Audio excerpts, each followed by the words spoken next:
in theaters now, also on HBO Max, which might be how the majority of people saw this one this time around. We have the latest edition, or the latest installment in the Matrix series. This is the fourth Matrix movie. This is The Matrix Resurrections. Keanu Reeves is back. Carrie-Anne Moss is back. Lana Wachowski, half of the Wachowskis who made the original Matrix movies, is back. So how is this? You've probably seen this by now.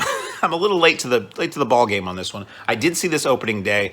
I saw this in IMAX. Not that that really makes a difference in this movie, but it's one of those things where I've got the AMC A-list thing. Let me see it in the manner that it would be the most expensive ticket that I'm not paying for, or that I'm paying a fraction for. So I saw this in IMAX.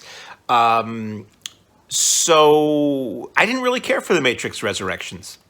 If I want to be really cruel, I'll call it The Matrix Regurgitations, because it's, and I'm just piling it on at this point.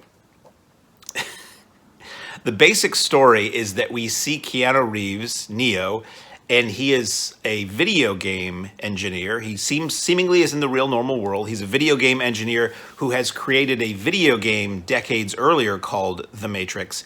And basically what the film is telling you is that the reality of the Matrix movies that we saw in long ago was all a video game that this guy created. Now, when we see Keanu Reeves on screen, when he looks in a mirror, he sees an older, bearded, gray-haired gentleman. And he starts getting these weird flashbacks and these weird reality tweaks, let's say. And he sees Carrie-Anne Moss, who originally played Trinity in the Matrix movies, and she's like a soccer mom of a couple of kids, and he sees her in this coffee shop on occasion. He's very drawn to her, and I could go point by point to explain the plot, but I'm not going to. It's another Matrix movie. So sort of what this movie does a little bit, a little bit more. So this Keanu Reeves character, who's, I can't remember his character name in the movie, but you know, he's this video game designer as far as he in the world is concerned. He's being pressured by his friend, partner, boss, whatever, he's being pressured by Warner Brothers to do a fourth Matrix video game. And they're saying, you know, they're going to do it with or without us. It might as well be the original creators who do this. So let's take the check and do this.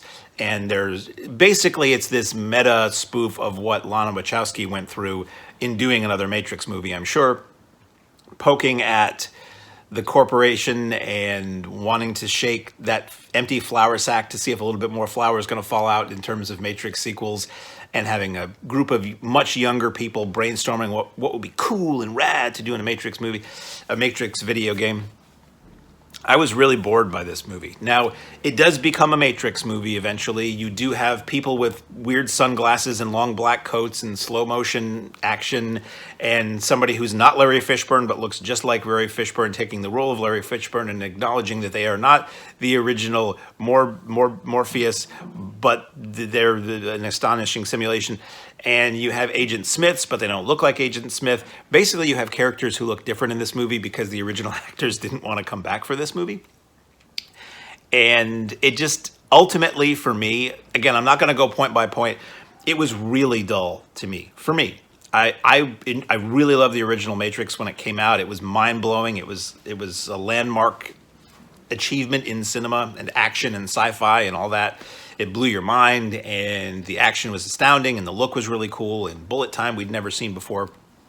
It would later get overused to a nauseating degree, but at that time it was amazing.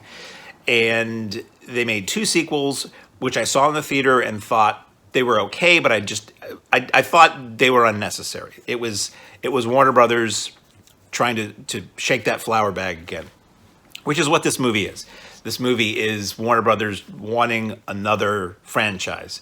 They want, I don't know how many decades later sequels I've ever seen that were really, in the end, worth having been made. I think Cobra Kai is the one thing I can point to that I can remember easily, where it was a sequel that was really good and had a lot of the original principles and you know, was entertaining and intelligent. Most are just cash grabs, and you forget that they even exist years later. Blues Brothers 2000, anyone? So you have this movie where the majority of the time, Neo doesn't know he's Neo. Trinity doesn't know she's Trinity.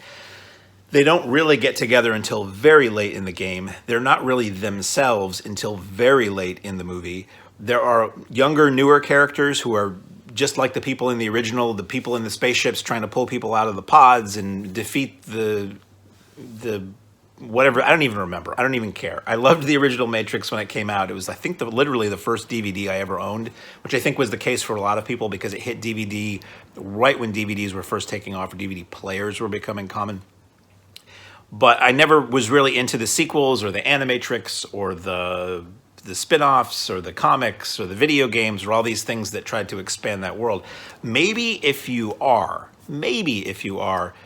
Matrix Resurrections will land harder for you. When I saw it, it was a pretty sparsely attended, like a 3 o'clock matinee on opening day, and it was a weekday matinee in IMAX. And directly in front of me, or in front and below me, stadium seating, the guy who was watching the movie was really into it, and he was like throwing his fists in the air and going yes and damn and getting excited when characters from the original films showed up that I had no idea who they were. This movie relies heavily on clips from the original, a lot of flashbacks, which are sort of like, hey, remember this? Hey, remember that? This is who this person is. Hey, remember that? Member berries, I think they're called in South Park, which I've never seen the episode, but I see people refer to it a lot. So there's a lot of that.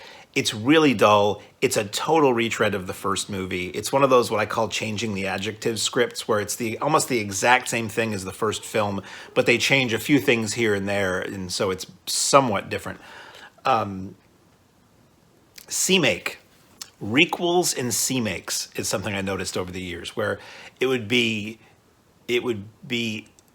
unthinkable, sacrilege to remake certain classics. But if we do a sequel, it's basically a remake. We can get away with that. That Oz the Great and Powerful was one of those. There's been a lot of them. The prequel to The Thing, to John Carpenter's The Thing, that had Mary Elizabeth Winstead in it, which was not a bad movie, but was pretty much the same thing. But it was a prequel, but it's pretty much the same thing. Anyway, Matrix Resurrections is pretty much the same thing as the original movie. It's nice to see the two leads again. It's nice to see the two leads together again, but I did not care. This is one of those movies where and I didn't go into it with a beef. I went into it indifferent. I went into it thinking, we don't need this movie. We'll see, but I don't know. I mean, Keanu Reeves has, since the John Wick films have come out, has firmly, solidified himself as a capable action star. So me thinking about those movies, which I love, thinking, oh man, maybe this is going to be really action heavy, and he's going to take his John Wick chops and jump into the Matrix world. He really does not do much at all except look sad and confused for 90% of the film.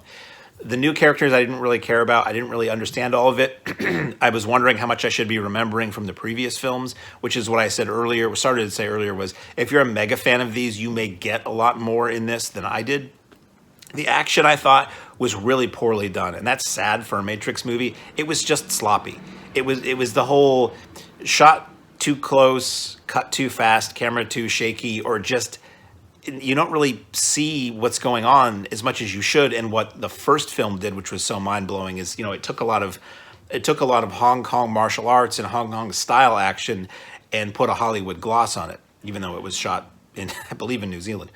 The new guy who plays Agent Smith, they explain why he looks different. They just don't say Hugo Weaving didn't want to come back or was too old. This new guy is just kind of cheesy, and it's just, and part of all this stuff too, which I think might have impacted me after seeing the original Matrix with the sequels. I don't remember how much they went back into the simulated world, but for me, it's when the world is fake, there's no real gravitas to anything. Like when everybody can do insane kung fu and superhero stuff, it's just like, well, none of this is real.